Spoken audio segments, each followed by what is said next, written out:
भगवान शिव की अमर कथा एक बार जरूर सुनिएगा। कैलाश पर्वत पर पक्षिणी के गर्भ से एक अंडे के रूप में एक जीव प्रकट हुआ।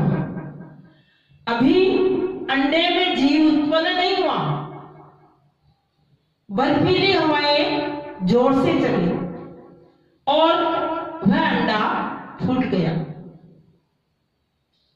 पक्षी पक्षिणी दोनों उड़ गए। कैलाश पर्वत पर रहते थे भगवान शंकर, भगवान शिव। नारद जी ने सोचा, क्या सोचा कि अब सुखदेव का प्राकट्य होना चाहिए। आदरणीय सुखदेव जी का प्राकट्य होना चाहिए। जब तक इनका प्राकट्य नहीं होगा तो भागवत कथा का जन जन में प्रचार प्रसार कैसे होगा। अब ध्यान दीजिए, नारद जी झगड़ा कराने के लिए, या ऐसे मानिए कि सुखदेव जी का प्राकट्य कराने के लिए शिव पार्वती जी के पास जाते हैं। अच्छा, पहले ये बताइए कि नारद कहते किसे हैं?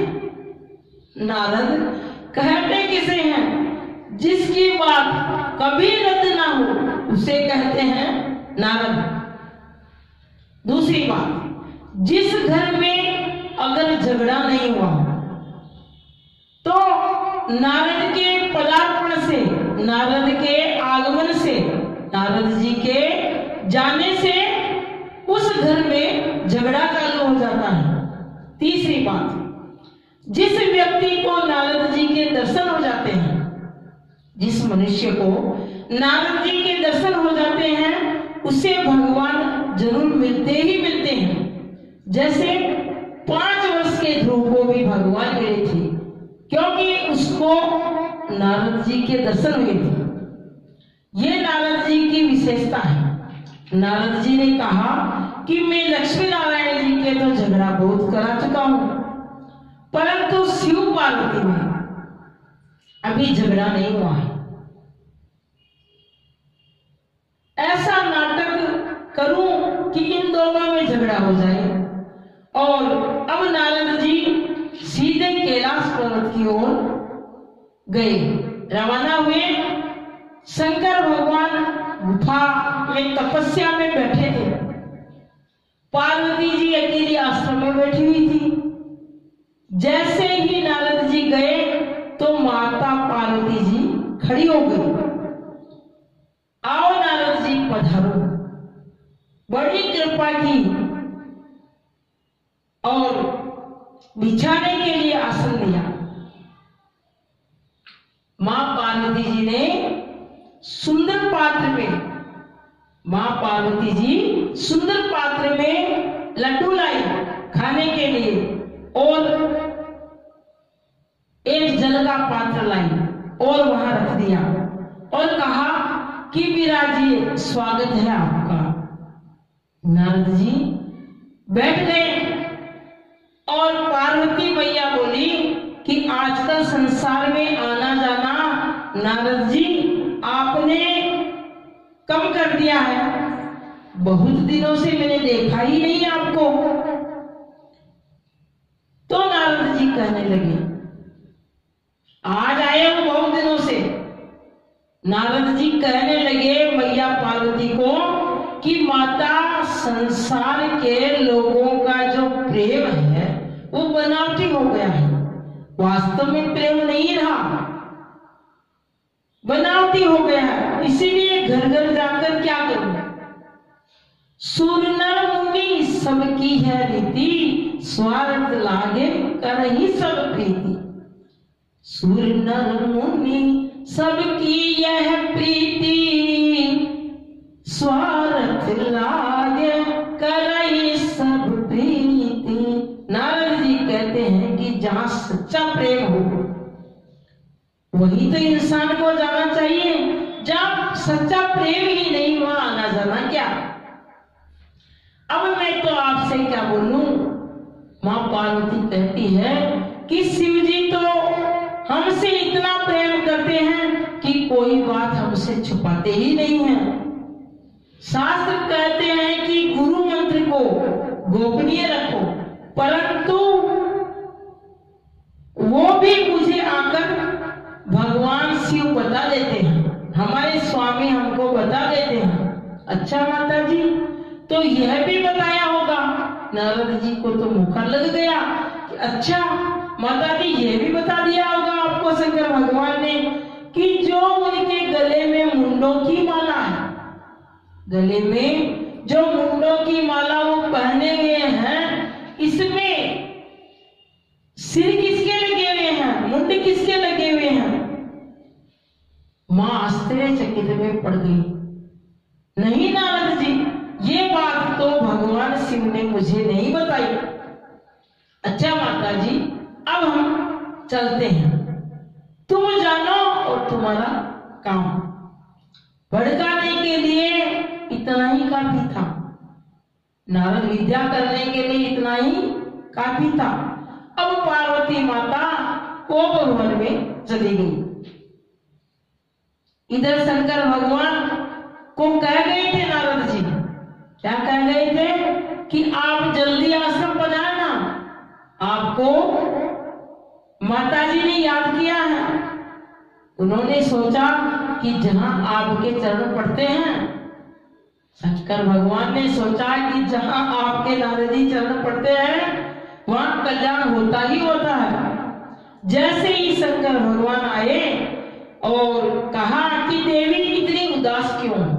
शंकर भगवान ने मैया पार्वती से कहा कि देवी इतनी उदास क्यों बैठी हुई हो। पार्वती माता ने कहा कि मैं आपको परमिशन मांगती हूं, परंतु आप तो कपटी निकले। भगवान शंकर बोले कि मैंने जीवन में कभी कपट ही नहीं किया, तो मैं कपटी कैसे हूं। जीवन में मैंने कभी किसी से कपट नहीं किया। मैया पार्वती कहती है माता पार्वती कि जो आप 24 घंटे गले में मुंड वाला धारण करे हुए हो, धारण पहन रखे हैं मुंड वाला, उसमें किसके मुंड लगे हुए हैं, उसमें ये जो सिर लगे हुए हैं वो किसके लगे हुए हैं। देवी मैंने जो मुंड माला पहनी है उसमें आपके ही तो सिर हैं। वैसे तो आप दुर्गा हैं, जगदम्बे हैं, चामुंडा है, लेकिन लीला सिद्धि के लिए जब जब भी मानव देह का परित्याग करती हैं, परिवर्तन जीवन में परिवर्तन लाती हैं, तो मैं आपके ये जो सिर है गले में धारण कर लेता हूं, गले में लटका लेता हूं और घूमता रहता हूं। यही तो प्रेम का प्रमाण है, यह आपके प्रेम का ही तो सूचक है, प्रमाण है। अच्छा, तो भगवान शिव हमें यह बताइए स्वामी कि आपने जो ये दवाई खा रखी है, औषधि खा रखी है, तो आप मरते ही नहीं हो, हमें ही बार बार मरना पड़ता है। क्यों? आपने ऐसी कौन सी औषधि, कौन सी दवाई खा रखी है। अब आप तो महाकपटी निकले, वह औषधि हमें भी पिलाइए, हमें मरना नहीं पड़ेगा, हम भी अमर हो जाएंगे। और हम भी अमर होना चाहती हैं। तो भगवान शंकर के नेत्र सजल हो गए। वह एक अद्भुत चमत्कारी कथा है देवी, अमृत कथा, अमर कथा है, जिसको पीने से 84 लाख योनियों में चक्कर नहीं काटना पड़ता। 84 लाख योनियों में कभी चक्कर नहीं काटना पड़ता है। वह कथा है भागवत महापुराण ज्ञान यज्ञ कथा। शिव जी ने कहा कि देखो, इसके सुनने के 3 विधान हैं। सामने बैठकर सुनो ये कथा, भागवत कथा। व्यास मंच के पीछे कभी नहीं सुनना चाहिए, निषेध है व्यास मंच के पीछे कथा सुनने का निषेध है। तीसरी बात, भागवत कथा में कभी उठना नहीं चाहिए। एकाग्रता से तन्मय होकर ध्यान पूर्वक कथा सुने। अब देवी पार्वती मैया ने हट किया कि मैं भी यह कथा सुनूंगी। भगवान शंकर ने कहा कि मैं आंखें बंद कर लेता हूं और आप कथा सुनिए, हुंकारा भरिए या फिर ओम ओम हाजी हाजी का उच्चारण कीजिए, क्योंकि आप सुन रही हो, मुझे मालूम तो चले। अच्छा ठीक है। अब भगवान शिव ने, शंकर भगवान ने कथा प्रारंभ की। कथा प्रारंभ की तो वहां सज्जन कोई नहीं था। वहां केवल कैलाश पर्वत पर एक फूटा हुआ अंडा जरूर पड़ा था। शंकर भगवान बन गए वक्ता और मैया पार्वती जी बन गई श्रोता। जब पहले दिन की कथा का विश्राम हुआ तो अंडे में से एक जीव का प्रादुर्भाव हुआ। दूसरे दिन की कथा में विश्राम हुआ, उस अंडे से तोते का जन्म हुआ, यानी पक्षी का जन्म हुआ। अब तीसरे दिन की कथा में वो जो पक्षी था, तोता था, बहुत गदगद और प्रसन्न हुआ। चौथे दिन की कथा हुई। ये चौथे दिन की कथा कौन सी है? रसगुल्ले की कथा, कृष्ण महोत्सव की कथा, कृष्ण जन्म की कथा। और वो तोता इतना आनंद हो गया, वाह वाह क्या कहना। हाथी घोड़ा पाल की, जय कन्हैया लाल की। अब देखो 6 घंटे शंकर भगवान एक आसन पर बैठकर कथा कहते और वो पक्षी भी बड़े प्रेम से सुनता।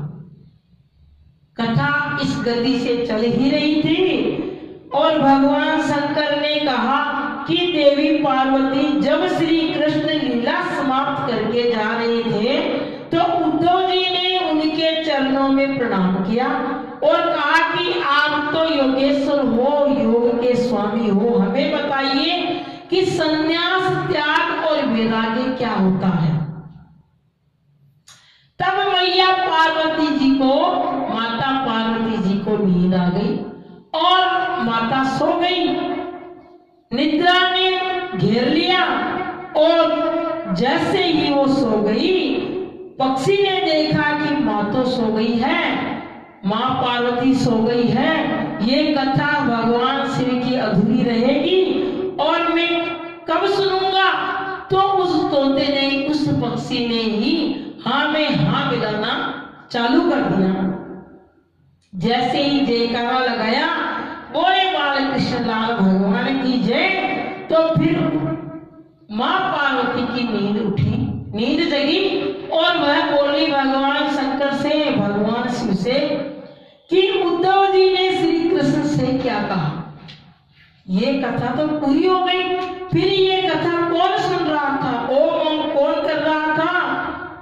तो देखा तो एक पक्षी बैठा हुआ था, वो तो ठीक है, परंतु उसने व्यास मंच के पीछे कथा सुनी, भागवत कथा। अब देखो इसने ब्रह्म विद्या की चोरी की। ब्रह्म विद्या की चोरी की तो भगवान शिव ने त्रिशूल उठाया और त्रिशूल लेकर मारने के लिए दौड़े।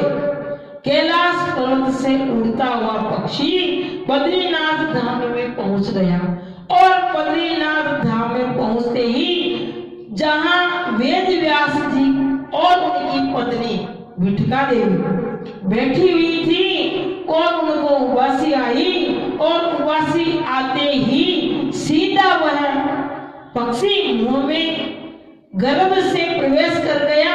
बोलिए सुखदेव महाराज की जय, सुखदेव महाराज की जय, सुखदेव महाराज की जय। जय श्री कृष्ण।